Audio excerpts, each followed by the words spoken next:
আজকে যেভাবে দেখাবো আপনাদের বিরিয়ানি রান্না করা, এভাবে রান্না করলে আমি গ্যারান্টি দিচ্ছি কেউ আর রেস্টুরেন্টে যেয়ে খেতে চাইবেন না। এতটা মজার, আর বিরিয়ানি হবে একদম পারফেক্ট ঝরঝরা। আসসালামু আলাইকুম, চিলিপুট হাউসের নতুন একটা ভিডিওতে আপনাকে স্বাগতম। এই যে নিয়েছি একদম ফ্রেশ বাসমতি চাউল, এটা দিয়ে আজকে বিরিয়ানি রান্না করব। ভালো করে পরিষ্কার পানিতে ধুয়ে ভিজিয়ে রেখেছি 1 ঘন্টা আগে। এরপরে নিয়েছি কিছুটা চিকেন, আদা রসুন বাটা দিয়ে দিলাম টক দই, খানিকটা লবণ দিয়েছি, পরিমাণ মতো তেল দিয়েছি গরম মশলা গুঁড়া, ধনিয়া গুঁড়া আর বিরিয়ানি মশলা 1/2 প্যাকেট। আর এরপরে কিশমিশ বাদাম বাটাও দিয়েছি। ভালো মতনভাবে মাখিয়ে এটা রেস্টে রেখে দিতে হবে 1.5 ঘন্টা। ফ্রিজে রাখলে সব থেকে ভালো হয় নর্মালি। আর যদি হাতে সময় না থাকে তাহলে ডিবে রাখতে পারেন 15 মিনিটের মতো। এখানে গরম মশলা নিয়েছি, এলাচ, দারচিনি, লবঙ্গ এবং শাহি জিরা দিয়ে পানি গরম করতে দিয়েছি। যখন ফুটে আসবে তখন যে চালগুলো ধুয়ে রেখেছিলাম সেটা দিয়েছি।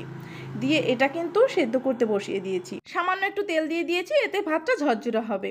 এখন একটা পরিষ্কার কড়াইতে আমি দিয়েছি 3 টেবিল চামচের মতো সয়াবিন তেল। কিছুটা পেঁয়াজ বেরেস্তা করে উঠিয়ে রাখছি। আর যে বাকিটা পেঁয়াজ ছিল তার ভিতরে দিয়েছি আদা বাটা, জিরা বাটা এবং কিছুটা বাদাম বাটা দিয়ে ভালো মতনভাবে আমি ভেজে নিচ্ছি কিছু সময়। আর এখন মেরিনেট করা মাংসটা দিয়ে দিচ্ছি, আর উপর থেকে কিছু কাঁচামরিচ চিড়ে এর উপর দিয়ে ছড়িয়ে দিয়েছি। আর কিছুটা পানি দিয়ে চিকেনটাকে ভালো মতনভাবে কষিয়ে নিব। আর এদিকে আমার চাউলটা কিন্তু প্রায় 80% সিদ্ধ করে নিয়েছি, দেখতেই পাচ্ছেন।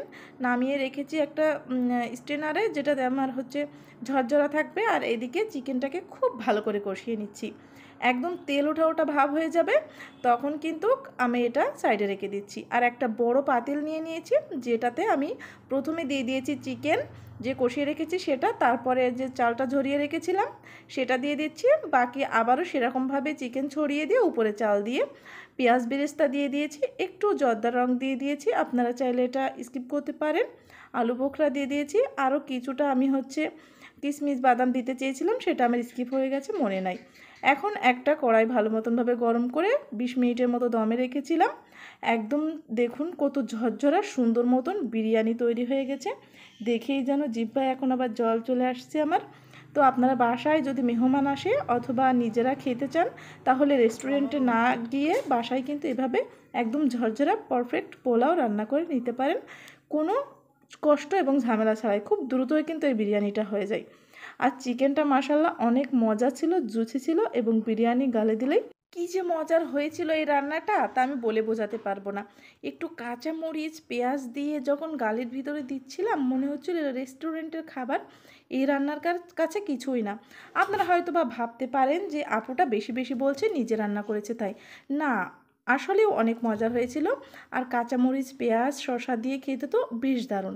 আপনারা কিন্তু বাসায় এভাবে অবশ্যই ট্রাই করবেন। আর ভালো লাগলে লাইক কমেন্ট শেয়ার করবেন। ধন্যবাদ।